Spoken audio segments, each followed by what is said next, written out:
today heralds a new phase in Jamaica-India bilateral relations. Prime Minister Dr. Andrew Holness as he represented Jamaica's interest in the Republic of India this past week. The Jamaican delegation included the Minister of Foreign Affairs and the Minister responsible for digital transformation. Dr. Holness's historic official working visit to the Asian powerhouse from September 30 to October yielded much success. Among them, the signing of 4 memoranda of understandings, the first of which was in digital transformation. It's expected that the partnership will promote the sharing of successful digital public infrastructure, financial inclusion, and socio-economic transformation. As India positions itself as the knowledge capital of the world, we recognize the remarkable strides made by your government in STEM education and digitalization. We therefore look forward to learn from India as a beacon of technological advancement in the global south, as the government of Jamaica seeks to equip itself and its people with the relevant skills to navigate this changing and dynamic world. Cooperation in sports and culture were also reached, and eGov Jamaica Limited and National Payments Corporation of Jamaica signed an agreement to facilitate cross-border payment for goods and services. I've just bought some lovely flowers using the universal payment system here in India. You use a payment app, and it is so convenient, it is so easy. Prime Minister Holness welcomed the deepened relations between both countries.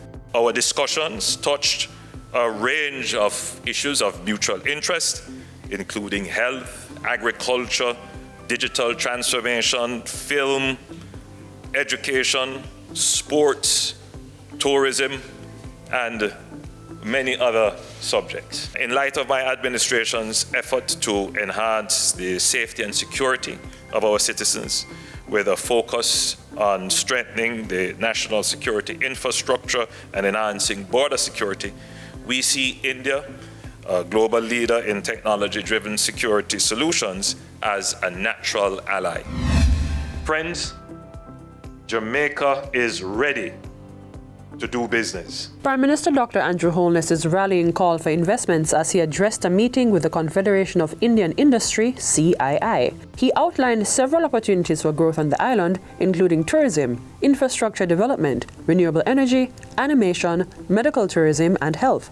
The Prime Minister also proposed joint research projects and technology transfers between Jamaican and Indian companies. To enhance Jamaica's research and development landscape, particularly in the areas of biotechnology, as well as product and drug development using Jamaica's natural resources. We also want to welcome Indian companies providing software development and maintenance, cybersecurity, back office, finance, and accounting services. Dr. Holness also pitched the establishment of an information technology IT hub in Jamaica to the Confederation of Indian Industry. A nearshore IT hub in Jamaica would offer seamless solutions for U.S. businesses looking to collaborate with technology teams without the complexity of traveling long distances to India. It would also mitigate the logistical challenges of time zones and travel for U.S. clients. So on both ends, from the Indian side and from the North American side, Jamaica could be that central connecting point. We would like to see the establishment of an India InfoCity in Jamaica, modeled after the successful IT hubs in India. The Prime Minister shared possible ventures in agriculture, agro-processing, and manufacturing for export to North America and Europe. The value proposition of Jamaica as a nearshore light manufacturing location and one for investment in agro-processing is enhanced by the fact that companies incorporated in Jamaica have access to preferential trade agreements with the US, Canada, and the EU. Mr. Holness extends an open invitation for a delegation to visit Jamaica and explore firsthand the available opportunities. We are the gateway for Indian innovation to the Americas. I think the time is right for a trade and business delegation from India to visit Jamaica. I mentioned this to Prime Minister Modi, and he welcomed the possibility of such a trade delegation. Mr. Holness also had talks with India's Minister of Health and Family Welfare.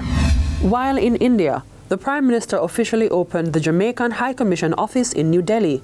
Dr. Holness said the office is expected to increase investments between both countries while offering services to the Jamaican diaspora. The opening of this lovely facility, Jamaica House in India, is, yes, to advance our diplomatic relations, but more so to advance our economic relations. Prime Minister Holness also took part in a street naming exercise. The function was attended by the delegation and the island's cultural ambassador to India, cricketer Chris Gale. The Prime Minister closed out his visit to India by visiting several heritage sites.